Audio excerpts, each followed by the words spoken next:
Our signing limit poll question: do you want the Packers to stay as aggressive all season on fourth down as they were against the Lions? Yep.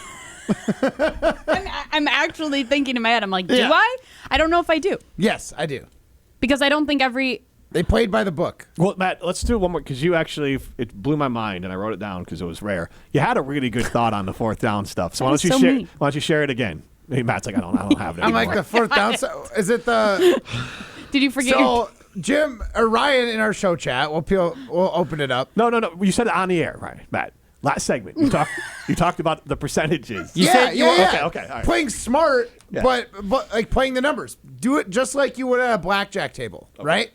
Dealer's got an 8, and you got to assume his undercard's a 10, and if you're showing a 6, the book says you hit. And I know the odds of getting the right number are low, but your odds of losing are just as bad. So you got to play the odds, play it by the book. That's what the Packers need to do. And I like this aggressive mentality going forward. Have a plan to play four downs, and situationally, you use the book to tell you like what percentages or what odds should you be going for it on, and what times should you be kicking that field goal or punting it away? Wait, hold on. But for what it's worth, that wasn't Matt's take. They literally said it on the broadcast yesterday that the percentage chance of them getting a first down. And I said that on the broadcast. I said the broadcast. Okay, I want to clarify. I'm trying to. But it was my take saying like it was. You had a good Be take. this I just team. don't want Jim to get confused No. that what they said on the broadcast was your take because it wasn't. Do No, you really think? I'm just trying to. I I know said it's it confusing. too. You're just trying to pet him like. I It's opened confusing it because up. I'm being nice. I said that I heard on the broadcast. Yeah. Like No, I was not trying to But steal this time anything. you didn't. And so. I watched the broadcast, so I also was aware. Okay. But Well. to Matt's point, But I like the mentality of going in it, planning for 4 downs. and the reason why Go into it with that plan. The reason why I asked that question is, and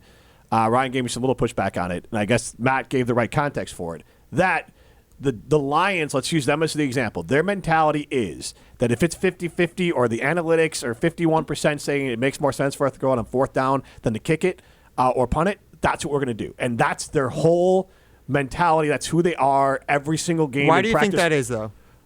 Why do I think that is? Yeah, why? That's what. Because you have I don't know Campbell why. has confidence in his team. That's why he exactly does it. Okay. So I would ask this: as Packers fans and as people who have watched this offense all season, do you trust the playmakers, the receivers, to be as clutch on fourth down going forward as they were yesterday? Because they were incredibly clutch. Except for when Christian Watson dropped one. What? Was that the pass interference That was one? pass interference one. No, there was yeah. one he dropped. It was Well, he dropped that one, but Late in the outside of game, that, yeah. but I'm saying like Dontavian Wicks. Yes, I mean, Romeo yes. Dobbs even I getting just wanted open to on the point out fourth that and there one. was a nasty drop there. Yeah, they Chris had. Watson I mean, they had mistakes, but I'm saying on all the fourth downs, they were clutch. Do you trust them to do that going forward? Because if you're going to have that mentality, you got to be able to believe in those guys that they can do that again. And you shouldn't. So here, but is this a chicken or the egg thing? Does Detroit trust their guys because once you start doing it all the time, fourth down doesn't feel like such a big deal? Right. And so then the player, you can rely on the players more. You also have to just know that the quality of the players is like good enough where you're like, hey, these guys are so good, they're just going to make the play. But Matt, I guess I'll go to you. Like, these are NFL players, so there's a capability there.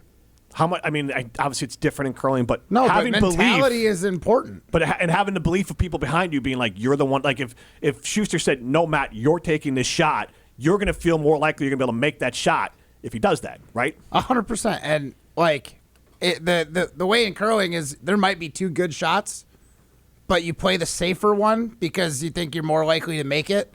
Sometimes you just have to play the harder shot. And when you're just used to saying, yes, I trust whoever's doing it, I'm not trying to save this shot for the next guy or someone else. Like, I'm going to let my team cook. There is a ability to build that confidence up. If all the players go in with that mentality like, hey, we're going for it on fourth down, you're absolutely right. You're going to take away some of that scariness of fourth down, turning the ball over, not making it happen. It's like, this is just a part of the game plan. Treat it like it's business and like it's not a bigger down than any other down, and you might find good things happen. Now, if things don't go well, it also could shake your confidence faster than just punting it away could. So, like, it is a double-edged sword, but you've got the momentum now. That's the hardest part, is to start finding that confidence, and now it's time to build off it. Because if you just let this great win with highly aggressive plays go by the wayside and you don't let these guys build on that confidence, you're back to where you were 2 weeks ago before that Viking game. Unsure of play calling, unsure of an identity. Like, you have a chance to claim the identity right now. When Matt LaFleur didn't trust Jordan Love. That's what it felt like. Those last couple weeks. It felt like he wasn't letting him cook as much. Absolutely. I'm with you on that. So then This is showing not just Matt LaFleur trust, it's showing the entire offense trust. And do you trust this offense? I trust them enough to get it done when it matters. So I don't think it's going to work every time. We're going to get stopped on 4th and 1 on the opposing 33 every once in a while.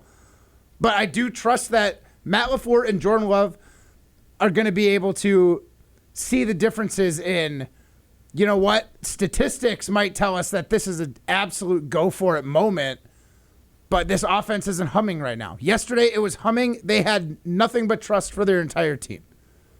Yeah, I think because they were defeating, it was a game that never really truly felt close, I guess, against a divisional opponent, too. It did feel like we had him at an arm's length most of the game. Yeah, like you were stopping Jared Goff. You had pressure on him. Like Jahmyr Gibbs in the run game was pretty dang good, especially every time that they went to the left. But, I think, but they're not going to go into every single game feeling that way, though. Like, even I think when they take on the Chicago Bears next week, it's going to be a completely different story, which means, to me, a completely different game plan.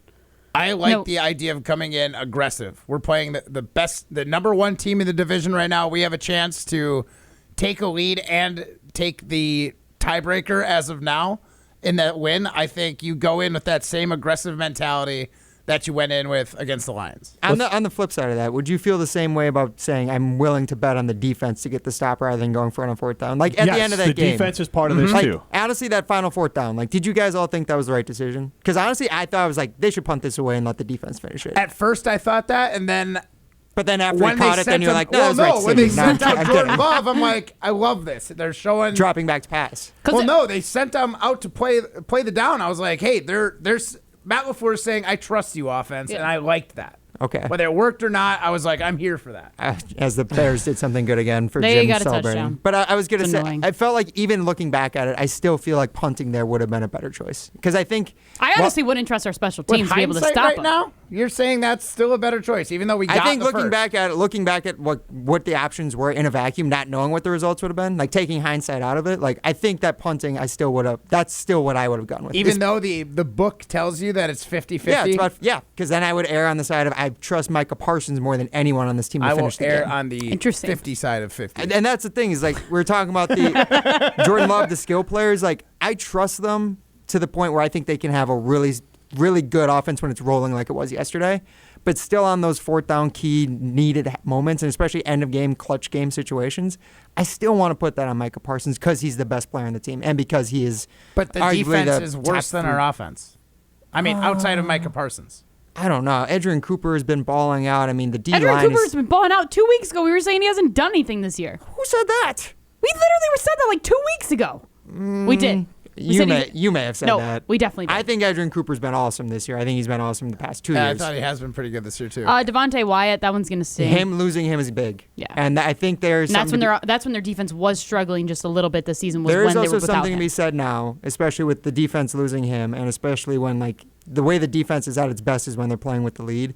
That even if I personally don't feel like I trust the offense to be able to convert and be this consistent on 4th down going forward, I feel like that is still the best recipe probably for them to win. Because for them to get ahead and be leading in games is how they're going to win most games, and especially in the playoffs. They have to roll on teams. I think you're thinking you got to think of it like this. I feel like Ryan over here. The Packers, they went for it, Ryan, because they trust their defense so much. So, like, the difference of pinning them 25 yards further back or just going for it here, our defense is not going to let them get 10 yards anyway, so it doesn't matter. So maybe by going for it, LaFleur is showing supreme confidence in his defense. True. I will give you this field position if our offense doesn't get it because we got Micah Parsons and the rest of the dogs going to be shutting you down.